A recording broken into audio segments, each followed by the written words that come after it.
This video explores the intellectual timeline of Leonhard Euler, analysis incarnate, from his Basel roots to the St. Petersburg legacy. To understand Euler's genius, we first have to look at the mathematical landscape into which he was born. By the early 1700s, giants like Isaac Newton and Gottfried Leibniz had invented the calculus, but it was still immature and plagued by logical gaps. Mathematics was heavily fractured. Geometry dealt with continuous lines, while arithmetic dealt with discrete whole numbers. Furthermore, infinite series, sums that go on forever, remain deeply mysterious, and ancient paradoxes of the infinite, like Zeno's, were left utterly unresolved. It was into this chaotic frontier that young Leonhard Euler arrived, tutored in Switzerland by the legendary Bernoulli family. Leonhard Euler was initially sent to the University of Basel to study theology, following the wishes of his father, who was a Protestant minister. However, the famous professor Johann Bernoulli soon recognized the young boy's immense mathematical potential.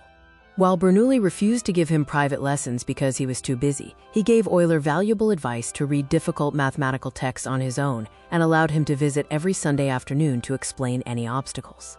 This Sunday mentorship successfully persuaded Euler's father to let him switch his studies, launching the career of the greatest mathematician of the 18th century. During his first tenure at the St. Petersburg Academy, Euler skyrocketed to European fame by solving the notorious Basel Problem in 1735.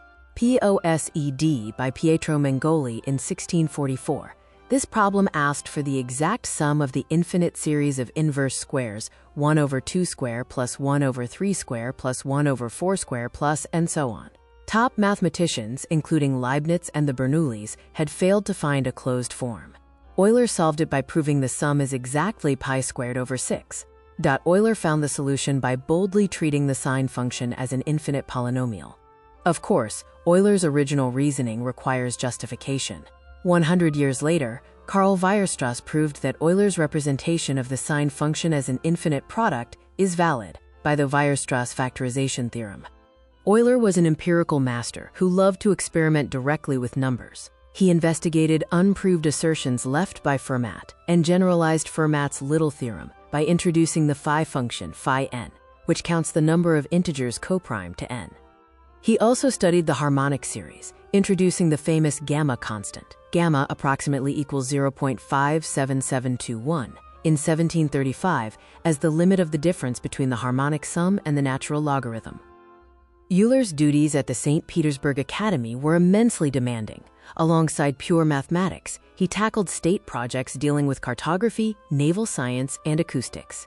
The intense strain of these activities contributed to a severe fever in 1735, and by 1738, he had lost the sight in his right eye. Rather than despair, Euler reportedly embraced the darkness, remarking with characteristic stoicism, "Now I will have fewer distractions."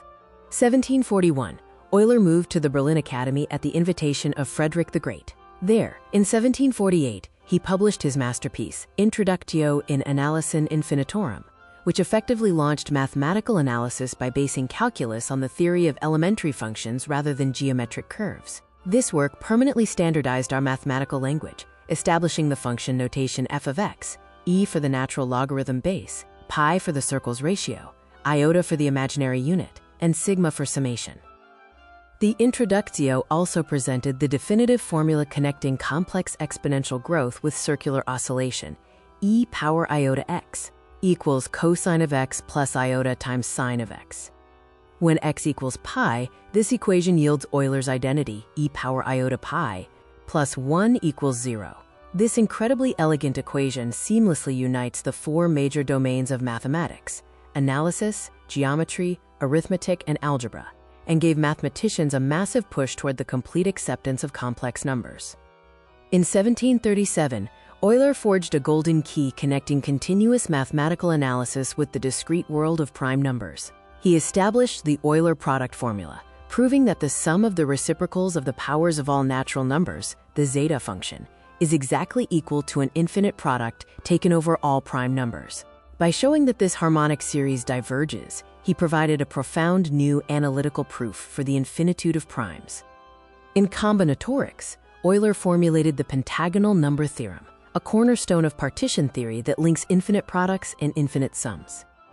Euler made fundamental discoveries in the calculus of variations, a field that searches for curves and functions that minimize or maximize a specific integral. His 1744 publication on the subject established the differential equation for minimizing paths. The mathematician Constantin Carathéodory later described this treatise as one of the most beautiful mathematical works ever written. Euler also laid the early foundations for topology, or what was then called the geometry of position. In 1752, he formalized the polyhedron formula, demonstrating that for convex polyhedra, like cubes and tetrahedrons, the number of vertices minus the number of edges plus the number of faces always equals 2, V minus E plus F equals 2. This invariant marked a major conceptual shift towards studying fundamental connectivity rather than metric measurements like length and angle. Throughout the 1750s, Euler made remarkable strides in fluid mechanics. Applying the principles of partial differential equations, he established the main continuous formulae for fluid motion that are still used today, including the continuity equation and the Euler equations for the motion of an inviscid, incompressible fluid. He beautifully reduced the complex physical realities of fluid flow to the simplicity of his analytical equations. Euler returned to the hospitable St. Petersburg Academy in 1766, but a cataract soon left him totally blind by 1771. Amazingly, thanks to his phenomenal memory and gift for mental calculation, his productivity actually increased during his blind years. He produced almost half of his total life's work while completely in the dark, calculating complex formulas without apparent effort. While blind, Euler relied on his valets and sons to act as his scribes, dictating his mathematical thoughts aloud. He successfully dictated his highly popular textbook, Elements of Algebra, 1770, to a mathematically untrained servant. More astoundingly, he mentally computed the complex lunar theory, the notoriously difficult three-body problem of the Earth, Moon, and Sun, which had previously baffled Isaac Newton.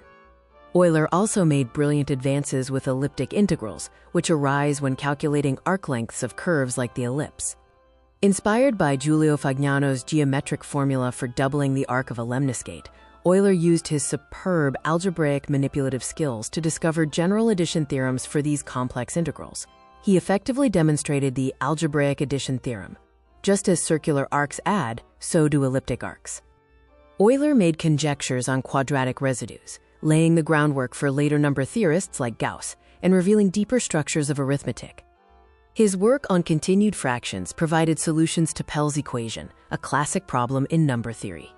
Euler's life combined faith and logic. He is famously quoted for using a formula to silence an atheist at court, though the anecdote's accuracy is debated.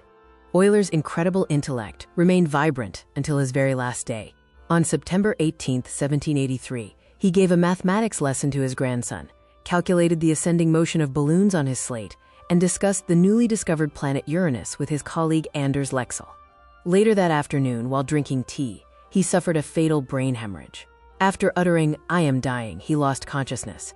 As his eulogist stated, Euler ceased to live and calculate. Euler's intellectual legacy feeds the entire river of modern mathematics. By standardizing mathematical notation and applying rigorous analytical methods to diverse discrete and continuous fields, his theories flowed directly into the revolutionary works of his successors, including Gauss, Lagrange, Cauchy, and Riemann. He remains the greatest mathematical universalist of all time.